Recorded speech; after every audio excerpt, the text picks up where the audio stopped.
श्रीगणेशाय नमः। अथ श्री सूर्यमाला स्तोत्र विनियोगः। ओम अस्य श्री सूर्यमाला स्तोत्र महामन्त्रस्य भगवान् वसिष्ठ ऋषिः अनुष्टुप् छन्दः। श्री सूर्यनारायणो देवता ह्रां बीजां ह्रीं शक्तिः ह्रूं कीलकां श्री सूर्यनारायण देवता प्रसाद सिद्ध्यर्थे जपे विनियोगः। अथ न्यासाः। ओम ह्रां अघोर श्री सूर्यनारायणाय अंगुष्ठाभ्यां नमः। हृदयाय नमः।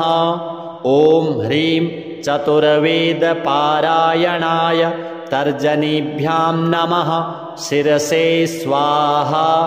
ओम ह्रूं उग्रभयंकराय मध्यमाभ्यां नमः। शिखायै वषट्। ओम ह्रीं श्री सूर्यनारायणाय अनामिकाभ्यां नमः। कवचाय हुं। ओम ह्रौं कौपीन मौञ्जीधराय कनिष्ठिकाभ्यां नमः। नेत्रत्रयाय वषट्। ओम ह्रः सहस्रकिरणाय करतलकरपृष्ठाभ्यां नमः। अस्त्राय फट्। भूर्भुवस्वरोमिति दिग्बन्धः। ध्यानम्। हरितहयरथं दिवाकरं कनकमयाम्बुजरेणुवञ्जरं प्रतिदिनमुदये नवं नवं शरणमुपैमि हिरण्यकेतनं। देदीप्यमानमुकुटं मणिकुण्डलमण्डितं ध्यायेत् सहस्रकिरणं स्तोत्रमेवमुदीरयेत्। लमिति पञ्चपूजां परिकल्पयामि। गुरुर्ब्रह्मा गुरुर्विष्णुः गुरुर्देवो महेश्वरः गुरुः साक्षात् परब्रह्म तस्मै श्रीगुरवे नमः। अथ माला प्रारम्भः।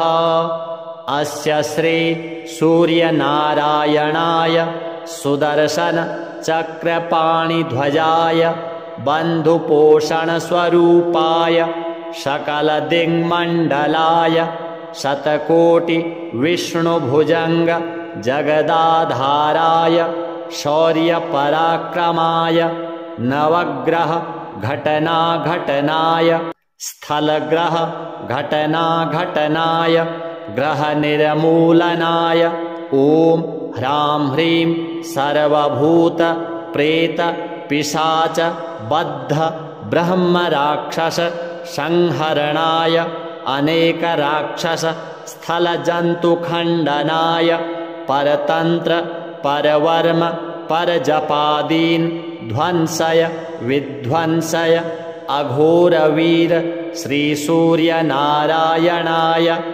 आत्मयस्त्र मंत्रतंत्र संरक्षणाय मम सकलरोग निवारणाय मारण शल्योच्चाटनादि सर्वांग क्रियाविच्छेदनाय ओम भग भग भुग भुग चंड प्रचंड शौर्य पराक्रमाय बहुलोद्धटनाय पूर्वद्वारे बंध बंध दक्षिणद्वारे बंध बंध पश्चिमद्वारे बंध बंध उत्तरद्वारे बंध बंध आग्नेयद्वारे बंध बंध नैरृतिद्वारे बंध बंध वायव्यद्वारे बंध बंध ईशानद्वारे बंध बंध अष्टदिक्षु बंध बंध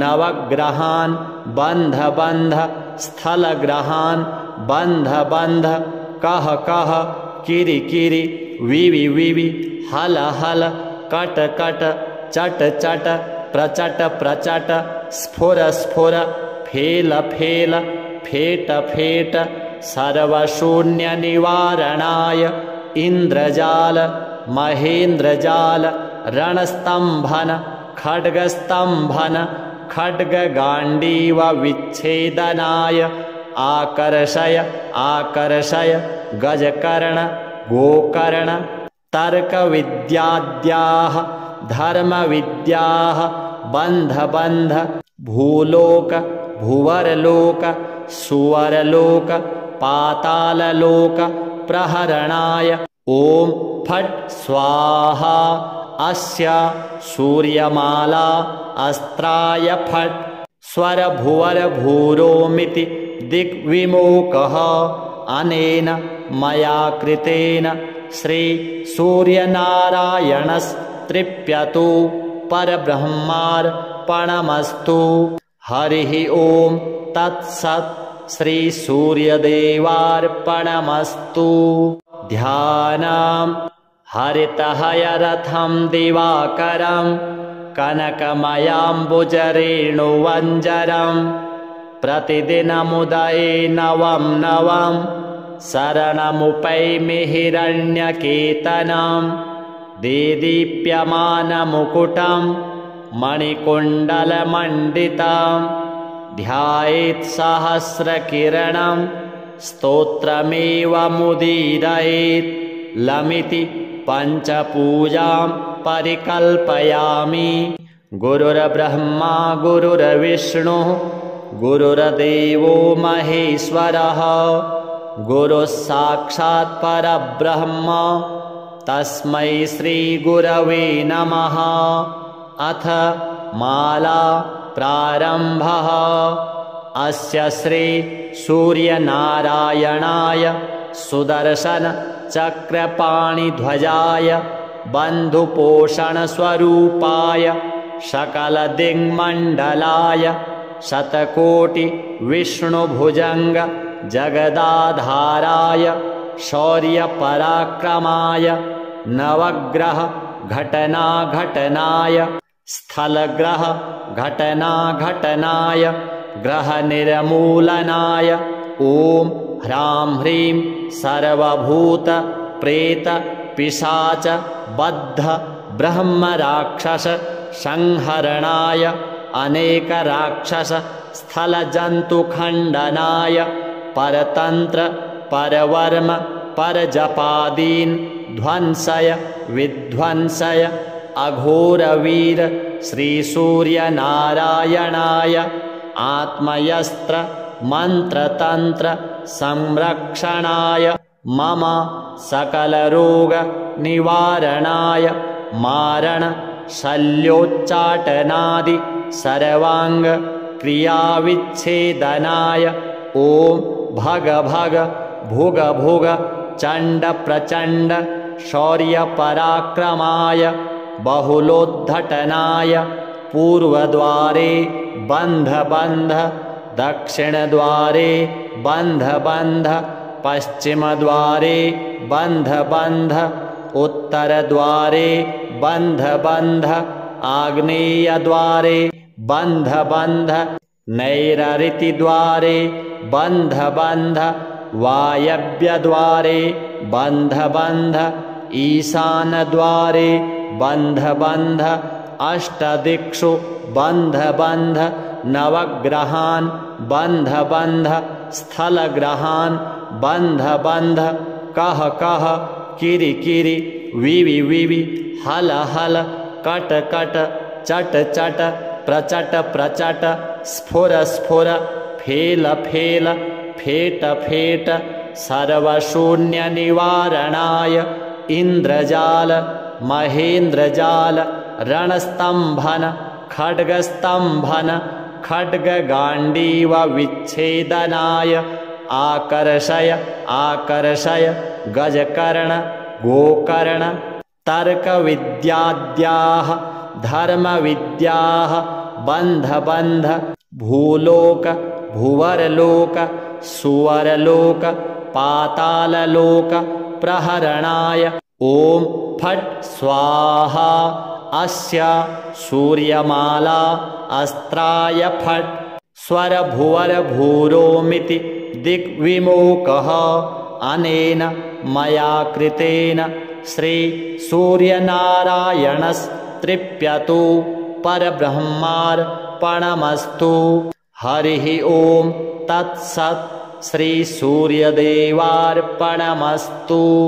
ध्यानम् हरितहयरथं दिवाकरं कनकमयाम्बुजरेणुवञ्जरं प्रतिदिनमुदये नवं नवं शरणमुपैमि हिरण्यकेतनं देदीप्यमानमुकुटं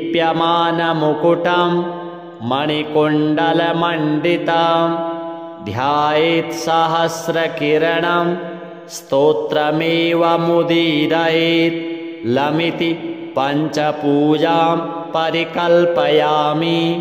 गुरुर्ब्रह्मा गुरुर्विष्णुः गुरुर्देवो महेश्वरः गुरुः साक्षात् परब्रह्म तस्मै श्रीगुरवे नमः।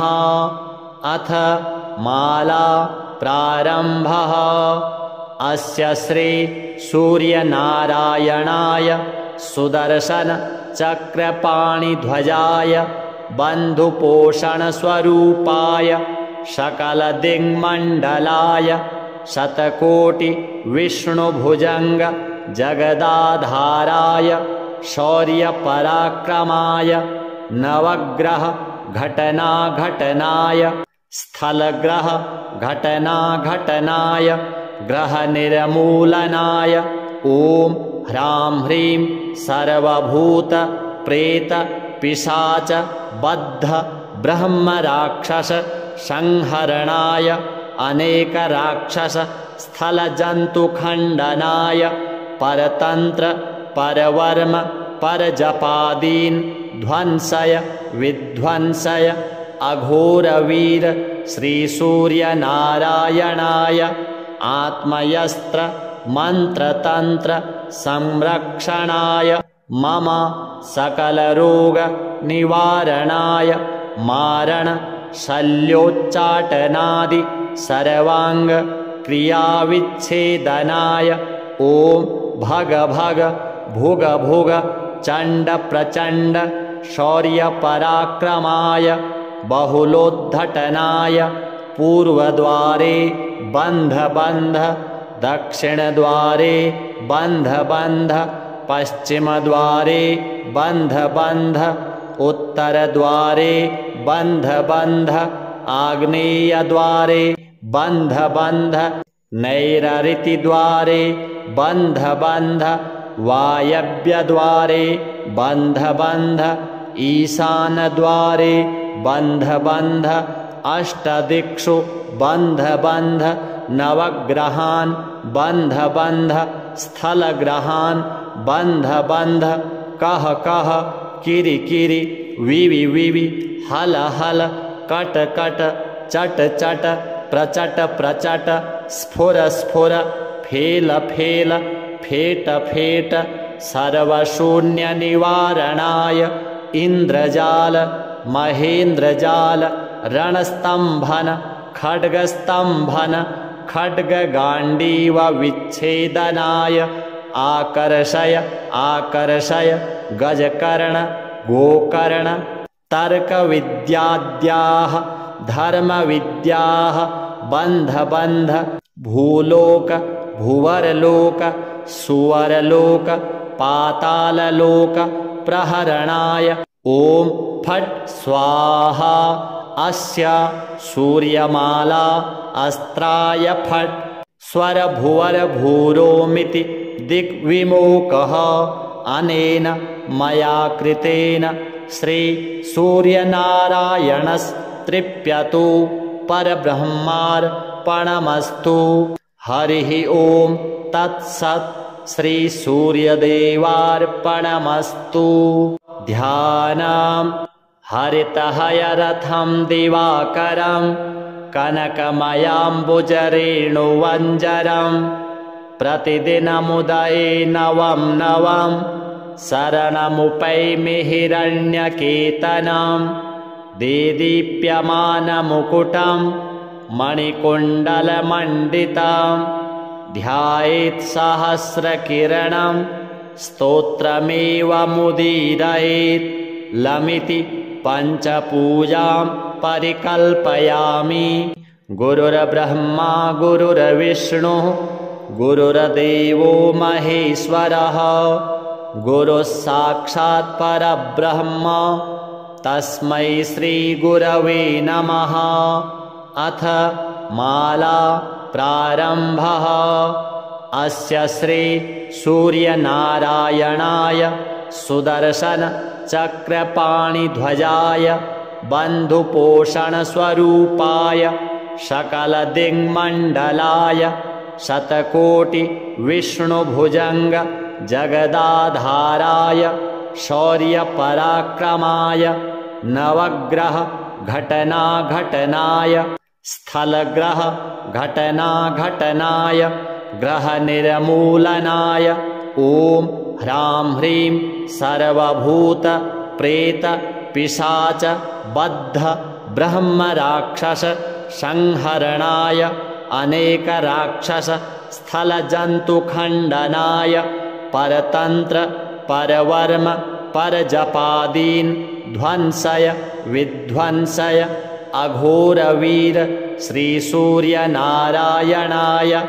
आत्मयस्त्र मन्त्रतन्त्र संरक्षणाय मम सकलरोग निवारणाय मारण शल्योच्चाटनादि सर्वांग क्रियाविच्छेदनाय ॐ भग भग भुग भुग चण्ड प्रचण्ड शौर्यपराक्रमाय बहुलोद्धटनाय पूर्वद्वारे बन्ध बन्ध दक्षिणद्वारे बन्ध बन्ध पश्चिमद्वारे बन्ध बन्ध उत्तरद्वारे बन्ध बन्ध आग्नेयद्वारे बन्ध बन्ध नैरृतिद्वारे बन्ध बन्ध वायव्यद्वारे बन्ध बन्ध ईशानद्वारे बन्ध बन्ध अष्टदिक्षु बन्ध बन्ध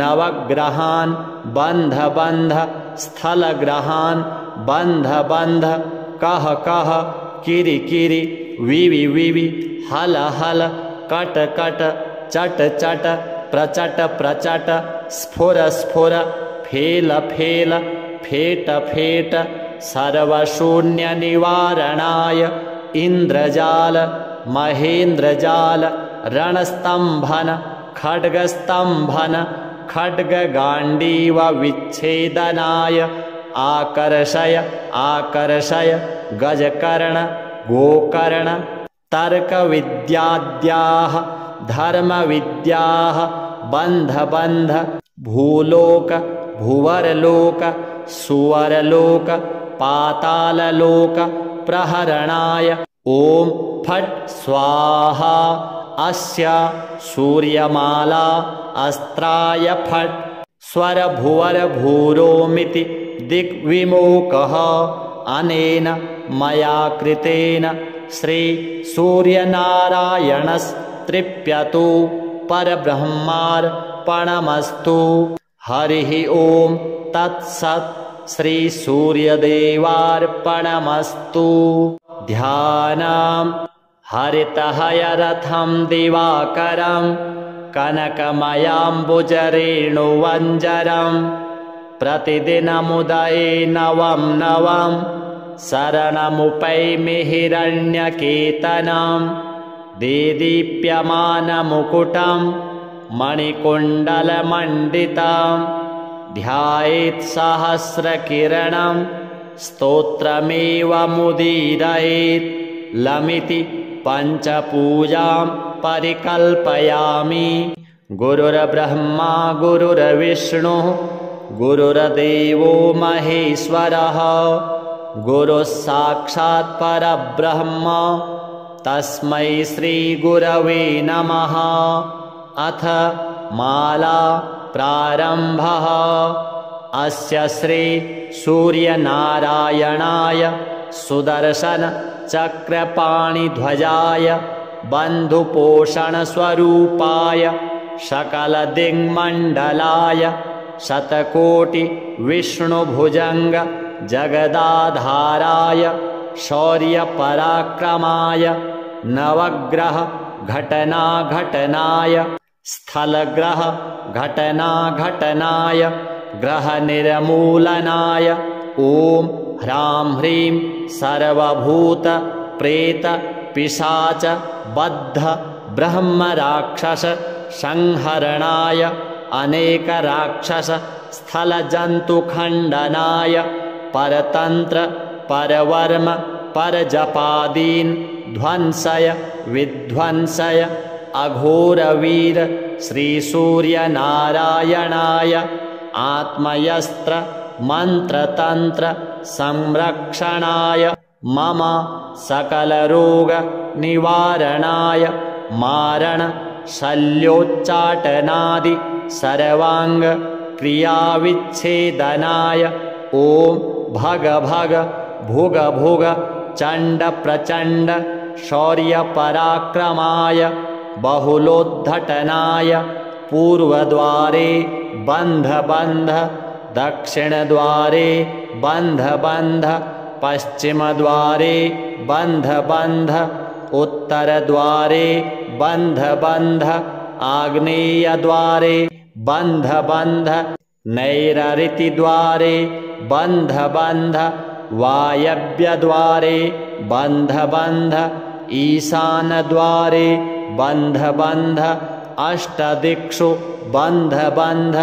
नवग्रहान् बन्ध बन्ध स्थलग्रहान् बन्ध बन्ध कह कह किरि किरि विवि विवि हल हल कट कट चट चट प्रचट प्रचट स्फुर स्फुर फेल फेल फेट फेट सर्वशून्यनिवारणाय इन्द्रजाल महेन्द्रजाल रणस्तम्भन खड्गस्तम्भन खड्गगाण्डीव विच्छेदनाय आकर्षय आकर्षय गजकर्ण गोकर्ण तर्कविद्याद्याः धर्मविद्याः बन्ध बन्ध भूलोक भुवरलोक सुवरलोक पाताललोक प्रहरणाय ॐ फट् स्वाहा अस्य सूर्यमाला अस्त्राय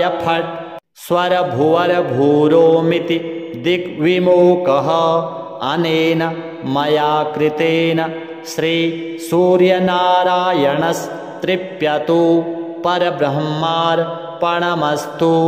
हरिः ॐ तत्सत् श्री सूर्यदेवार्पणमस्तु। ध्यानम् हरितहयरथं दिवाकरं कनकमयाम्बुजरेणुवञ्जरं प्रतिदिनमुदये नवं नवं शरणमुपैमि हिरण्यकेतनं देदीप्यमानमुकुटं मणिकुण्डलमण्डितं ध्यायेत् सहस्रकिरणं स्तोत्रमेवमुदीरयेत् लमिति पञ्चपूजां परिकल्पयामि। गुरुर्ब्रह्मा गुरुर्विष्णुः गुरुर्देवो महेश्वरः गुरुः साक्षात् परब्रह्म तस्मै श्रीगुरवे नमः। अथ माला प्रारम्भः। अस्य श्री सूर्यनारायणाय सुदर्शन चक्रपाणिध्वजाय बन्धुपोषणस्वरूपाय सकलदिङ्मण्डलाय शतकोटि विष्णुभुजङ्ग जगदाधाराय शौर्यपराक्रमाय नवग्रह घटनाघटनाय स्थलग्रह घटनाघटनाय ग्रहनिर्मूलनाय ॐ ह्रां ह्रीं सर्वभूत प्रेत पिशाच बद्ध ब्रह्मराक्षस संहरणाय अनेकराक्षस स्थलजन्तुखण्डनाय परतन्त्र परवर्म परजपादीन् ध्वंसय विध्वंसय अघोरवीर श्रीसूर्यनारायणाय आत्मयस्त्र मंत्रतंत्र संरक्षणाय मम सकलरोग निवारणाय मारण शल्योच्चाटनादि सर्वांग क्रियाविच्छेदनाय ओम भग भग भुग भुग चंड प्रचंड शौर्य पराक्रमाय बहुलोद्धटनाय पूर्वद्वारे बंध बंध दक्षिणद्वारे बंध बंध पश्चिमद्वारे बंध बंध उत्तरद्वारे बंध बंध आग्नेयद्वारे बंध बंध नैरृतिद्वारे बंध बंध वायव्यद्वारे बंध बंध ईशानद्वारे बंध बंध अष्टदिक्षु बंध बंध नवग्रहान् बंध बंध स्थलग्रहान् बंध बंध कह कह किरि किरि विवि विवि हल हल कट कट चट चट प्रचट प्रचट स्फुर स्फुर फेल फेल फेट फेट सर्वशून्य निवारणाय इंद्रजाल महेंद्रजाल रणस्तंभन खड्गस्तंभन खड्गगांडीव विच्छेदनाय आकर्षय आकर्षय गजकर्ण गोकर्ण तर्कविद्याद्याः धर्मविद्याः बंध बंध भूलोक भुवरलोक सुवरलोक पाताललोक प्रहरणाय ओम फट स्वाहा अस्य सूर्यमाला अस्त्राय फट स्वर भुवर भूरोमिति दिग्विमोकः अनेन मया कृतेन श्री सूर्यनारायणस्त्रिप्यतु परब्रह्मार्पणमस्तु। हरिः ओम तत्सत् श्री सूर्यदेवार्पणमस्तु। ध्यानम् हरितहयरथं दिवाकरं कनकमयाम्बुजरेणुवञ्जरं प्रतिदिनमुदये नवं नवं शरणमुपैमि हिरण्यकेतनं देदीप्यमानमुकुटं मणिकुण्डलमण्डितं ध्यायेत् सहस्रकिरणं स्तोत्रमेव मुदीरयेत् लमिति पञ्चपूजां परिकल्पयामि। गुरुर्ब्रह्मा गुरुर्विष्णुः गुरुर्देवो महेश्वरः गुरुः साक्षात् परब्रह्म तस्मै श्रीगुरवे नमः। अथ माला प्रारम्भः। अस्य श्री सूर्यनारायणाय सुदर्शन चक्रपाणिध्वजाय बन्धुपोषणस्वरूपाय सकलदिङ्मण्डलाय शतकोटि विष्णुभुजङ्ग जगदाधाराय शौर्यपराक्रमाय नवग्रह घटनाघटनाय स्थलग्रह घटनाघटनाय ग्रहनिर्मूलनाय ॐ ह्रां ह्रीं सर्वभूत प्रेत पिशाच बद्ध ब्रह्मराक्षस संहरणाय अनेकराक्षस स्थलजन्तुखण्डनाय परतन्त्र परवर्म परजपादीन् ध्वंसय विध्वंसय अघोरवीर श्रीसूर्यनारायणाय आत्मयस्त्र मंत्रतंत्र संरक्षणाय मम सकलरोग निवारणाय मारण शल्योच्चाटनादि सर्वांग क्रियाविच्छेदनाय ओम भग भग भुग भुग चंड प्रचंड शौर्य पराक्रमाय बहुलोद्धटनाय पूर्वद्वारे बंध बंध दक्षिणद्वारे बंध बंध पश्चिमद्वारे बन्ध बन्ध उत्तरद्वारे बन्ध बन्ध आग्नेयद्वारे बन्ध बन्ध नैरृतिद्वारे बन्ध बन्ध वायव्यद्वारे बन्ध बन्ध ईशानद्वारे बन्ध बन्ध अष्टदिक्षु बन्ध बन्ध नवग्रहान् बन्ध बन्ध स्थलग्रहान् बन्ध बन्ध कह कह किरि किरि विवि विवि हल हल कट कट चट चट प्रचट प्रचट स्फुर स्फुर फेल फेल फेट फेट सर्वशून्यनिवारणाय इन्द्रजाल महेन्द्रजाल रणस्तम्भन खड्गस्तम्भन खड्गगाण्डीव विच्छेदनाय आकर्षय आकर्षय गजकर्ण गोकर्ण तर्कविद्याद्याः धर्मविद्याः बन्ध बन्ध भूलोक भुवरलोक सुवरलोक पाताललोक प्रहरणाय ॐ फट् स्वाहा अस्य सूर्यमाला अस्त्राय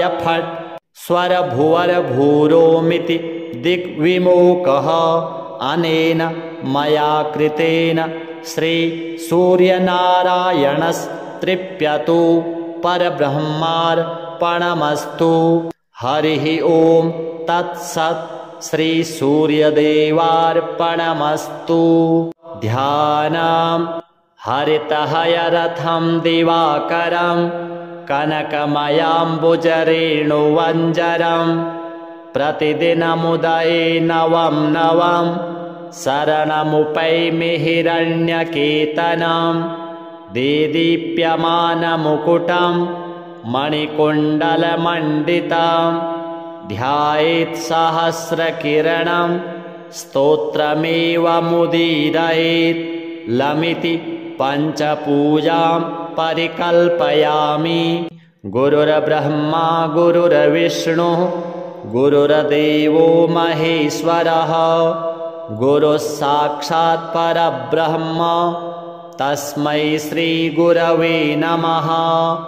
अथ माला प्रारम्भः। अस्य श्री सूर्यनारायणाय सुदर्शन चक्रपाणिध्वजाय बन्धुपोषणस्वरूपाय सकलदिङ्मण्डलाय शतकोटि विष्णुभुजङ्ग जगदाधाराय शौर्यपराक्रमाय नवग्रह घटनाघटनाय स्थलग्रह घटनाघटनाय ग्रहनिर्मूलनाय ॐ ह्रां ह्रीं सर्वभूत प्रेत पिशाच बद्ध ब्रह्मराक्षस संहरणाय अनेकराक्षस स्थलजन्तुखण्डनाय परतन्त्र परवर्म परजपादीन् ध्वंसय विध्वंसय अघोरवीर श्रीसूर्यनारायणाय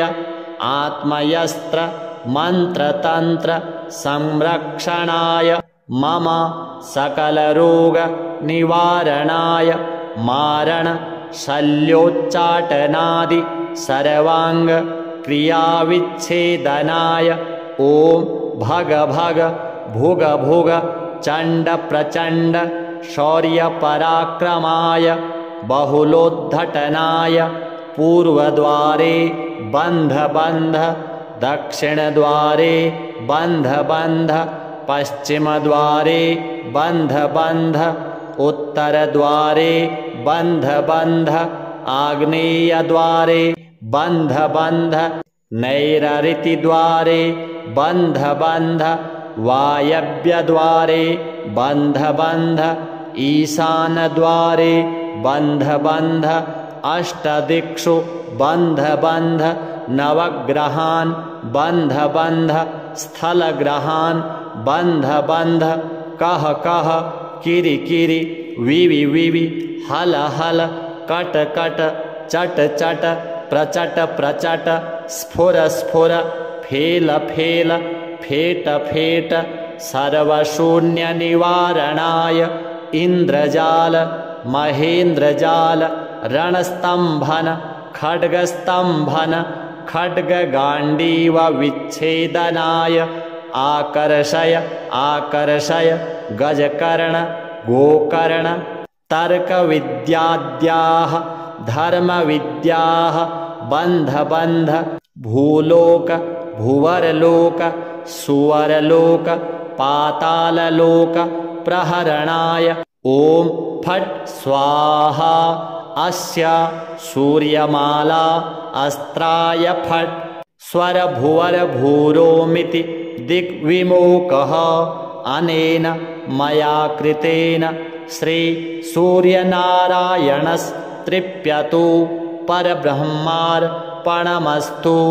हरिः ॐ तत्सत् श्री सूर्यदेवार्पणमस्तु।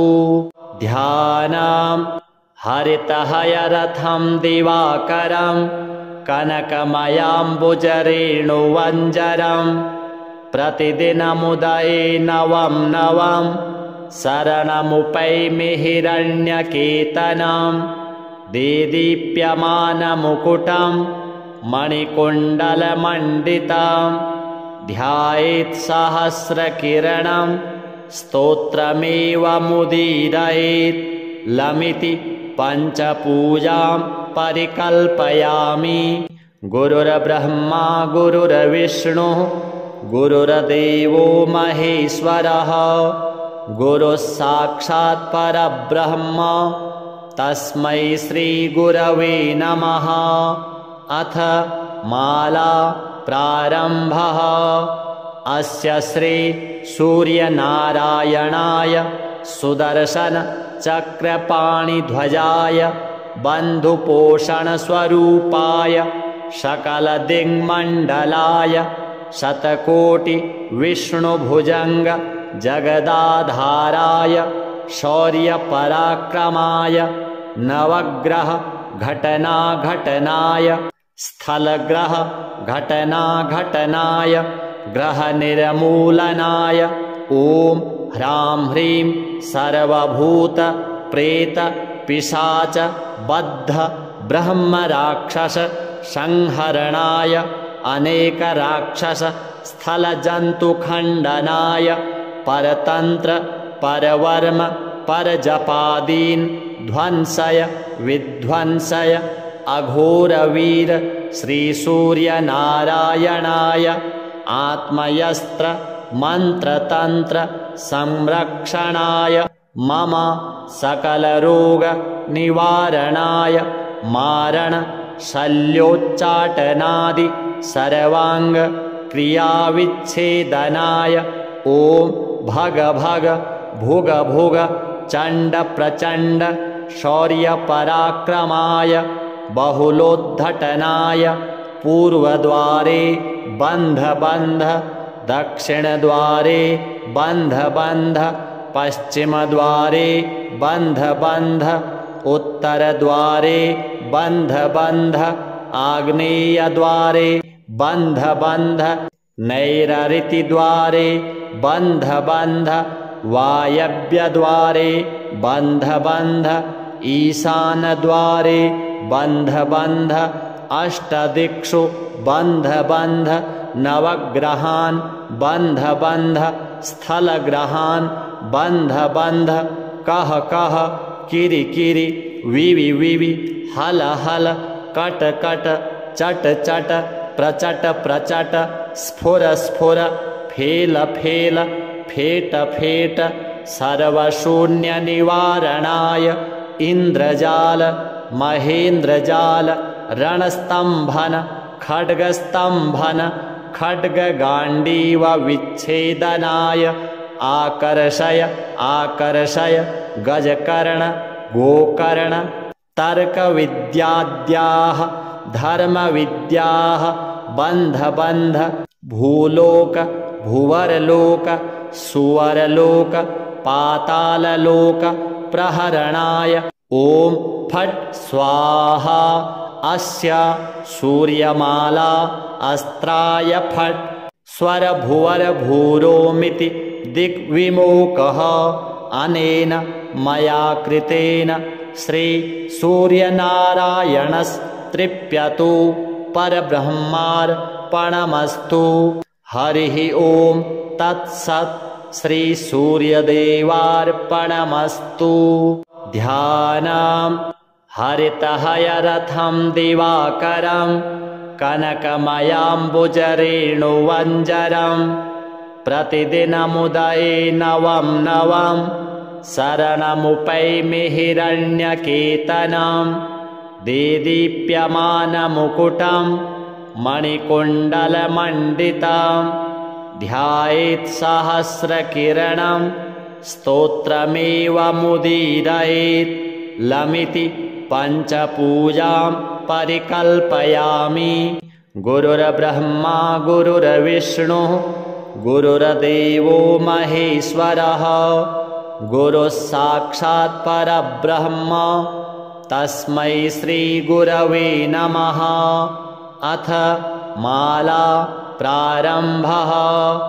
अस्य श्री सूर्यनारायणाय सुदर्शन चक्रपाणिध्वजाय बन्धुपोषणस्वरूपाय सकलदिङ्मण्डलाय शतकोटि विष्णुभुजङ्ग जगदाधाराय शौर्यपराक्रमाय नवग्रह घटनाघटनाय स्थलग्रह घटनाघटनाय ग्रहनिर्मूलनाय ॐ ह्रां ह्रीं सर्वभूत प्रेत पिशाच बद्ध ब्रह्मराक्षस संहरणाय अनेकराक्षस स्थलजन्तुखण्डनाय परतन्त्र परवर्म परजपादीन् ध्वंसय विध्वंसय अघोरवीर श्रीसूर्यनारायणाय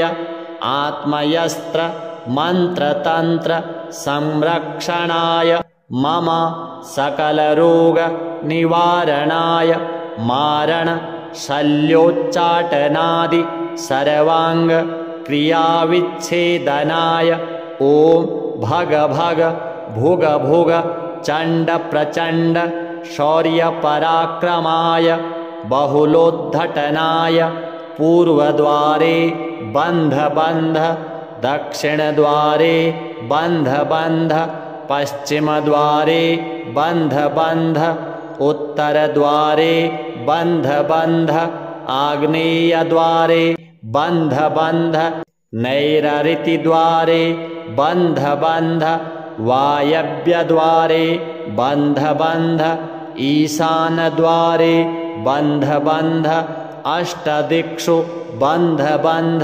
नवग्रहान् बन्ध बन्ध स्थलग्रहान् बन्ध बन्ध कह कह किरि किरि विवि विवि हल हल कट कट चट चट प्रचट प्रचट स्फुर स्फुर फेल फेल फेट फेट सर्वशून्यनिवारणाय इन्द्रजाल महेन्द्रजाल रणस्तम्भन खड्गस्तम्भन खड्गगाण्डीव विच्छेदनाय आकर्षय आकर्षय गजकर्ण गोकर्ण तर्कविद्याद्याः धर्मविद्याः बन्ध बन्ध भूलोक भुवरलोक सुवरलोक पाताललोक प्रहरणाय ॐ फट् स्वाहा अस्य सूर्यमाला अस्त्राय फट् स्वरभुवरभूरोमिति दिग्विमोकः अनेन मया कृतेन श्रीसूर्यनारायणस्तृप्यतु परब्रह्मार्पणमस्तु। हरिः ॐ तत्सत् श्रीसूर्यदेवार्पणमस्तु। ध्यानम् हरितहयरथं दिवाकरं कनकमयाम्बुजरेणुवञ्जरं प्रतिदिनमुदये नवं नवं शरणमुपैमि हिरण्यकेतनं देदीप्यमानमुकुटं मणिकुण्डलमण्डितं ध्यायेत् सहस्रकिरणं स्तोत्रमेवमुदीरयेत् लमिति पञ्चपूजां परिकल्पयामि। गुरुर्ब्रह्मा गुरुर्विष्णुः गुरुर्देवो महेश्वरः गुरुः साक्षात् परब्रह्म तस्मै श्रीगुरवे नमः। अथ माला प्रारम्भः। अस्य श्री सूर्यनारायणाय सुदर्शन चक्रपाणिध्वजाय बन्धुपोषणस्वरूपाय सकलदिङ्मण्डलाय शतकोटि विष्णुभुजङ्ग जगदाधाराय शौर्यपराक्रमाय नवग्रह घटनाघटनाय स्थलग्रह घटनाघटनाय ग्रहनिर्मूलनाय ॐ ह्रां ह्रीं सर्वभूत प्रेत पिशाच बद्ध ब्रह्मराक्षस संहरणाय अनेकराक्षस स्थलजन्तुखण्डनाय परतन्त्र परवर्म परजपादीन् ध्वंसय विध्वंसय अघोरवीर श्रीसूर्यनारायणाय आत्मयस्त्र मन्त्रतन्त्र संरक्षणाय मम सकलरोग निवारणाय मारण शल्योच्चाटनादि सर्वांग क्रियाविच्छेदनाय ॐ भग भग भुग भुग चण्ड प्रचण्ड शौर्यपराक्रमाय बहुलोद्धटनाय पूर्वद्वारे बन्ध बन्ध दक्षिणद्वारे बन्ध बन्ध पश्चिमद्वारे बन्ध बन्ध उत्तरद्वारे बन्ध बन्ध आग्नेयद्वारे बन्ध बन्ध नैरृतिद्वारे बन्ध बन्ध वायव्यद्वारे बन्ध बन्ध ईशानद्वारे बन्ध बन्ध अष्टदिक्षु बन्ध बन्ध नवग्रहान् बन्ध बन्ध स्थलग्रहान् बन्ध बन्ध कह कह किरि किरि विवि विवि हल हल कट कट चट चट प्रचट प्रचट स्फुर स्फुर फेल फेल फेट फेट सर्वशून्यनिवारणाय इन्द्रजाल महेन्द्रजाल रणस्तम्भन खड्गस्तम्भन खड्गगाण्डीव विच्छेदनाय आकर्षय आकर्षय गजकर्ण गोकर्ण तर्कविद्याद्याः धर्मविद्याः बन्ध बन्ध भूलोक भुवरलोक सुवरलोक पाताललोक प्रहरणाय ॐ फट् स्वाहा अस्य सूर्यमाला अस्त्राय फट् स्वरभुवरभूरोमिति दिग्विमोकः अनेन मया कृतेन श्री सूर्यनारायणस्तृप्यतु परब्रह्मार्पणमस्तु। हरिः ॐ तत्सत् श्री सूर्यदेवार्पणमस्तु। ध्यानं हरितहयरथं दिवाकरं कनकमयाम्बुजरेणुवञ्जरं प्रतिदिनमुदये नवं नवं शरणमुपैमि हिरण्यकेतनं देदीप्यमानमुकुटं मणिकुण्डलमण्डितं ध्यायेत् सहस्रकिरणं स्तोत्रमेवमुदीरयेत् लमिति पञ्चपूजां परिकल्पयामि। गुरुर्ब्रह्मा गुरुर्विष्णुः गुरुर्देवो महेश्वरः गुरुः साक्षात् परब्रह्म तस्मै श्रीगुरवे नमः। अथ माला प्रारम्भः। अस्य श्री सूर्यनारायणाय सुदर्शन चक्रपाणिध्वजाय बन्धुपोषणस्वरूपाय सकलदिङ्मण्डलाय शतकोटि विष्णुभुजंग जगदाधाराय शौर्यपराक्रमाय नवग्रह घटनाघटनाय स्थलग्रह घटनाघटनाय ग्रहनिर्मूलनाय ॐ ह्रां ह्रीं सर्वभूत प्रेत पिशाच बद्ध ब्रह्मराक्षस संहरणाय अनेक राक्षस स्थलजन्तुखण्डनाय परतंत्र परवर्म परजपादीन् ध्वंसय विध्वंसय अघोरवीर श्रीसूर्यनारायणाय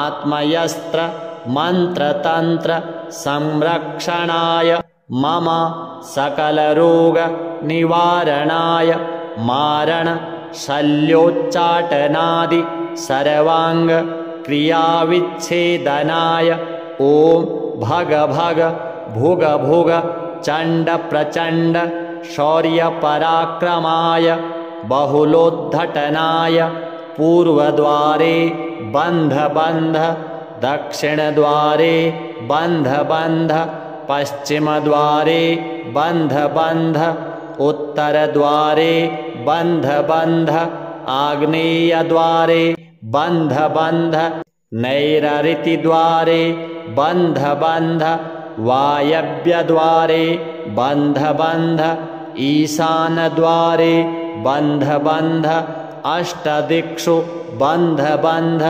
नवग्रहान् बंध बंध स्थलग्रहान् बंध बंध कह कह किरि किरि विवि विवि हल हल कट कट चट चट प्रचट प्रचट स्फुर स्फुर फेल फेल फेट फेट सर्वशून्य निवारणाय इंद्रजाल महेंद्रजाल रणस्तंभन खड्गस्तंभन खड्गगांडीव विच्छेदनाय आकर्षय आकर्षय गजकर्ण गोकर्ण तर्कविद्याद्याः धर्मविद्याः बंध बंध भूलोक भुवरलोक सुवरलोक पाताललोक प्रहरणाय ॐ फट् स्वाहा अस्य सूर्यमाला अस्त्राय फट् स्वरभुवर भूरोमिति दिग्विमोकः अनेन मया कृतेन श्री सूर्यनारायणस्तृप्यतु परब्रह्मार्पणमस्तु। हरिः ॐ तत्सत् श्री सूर्यदेवार्पणमस्तु।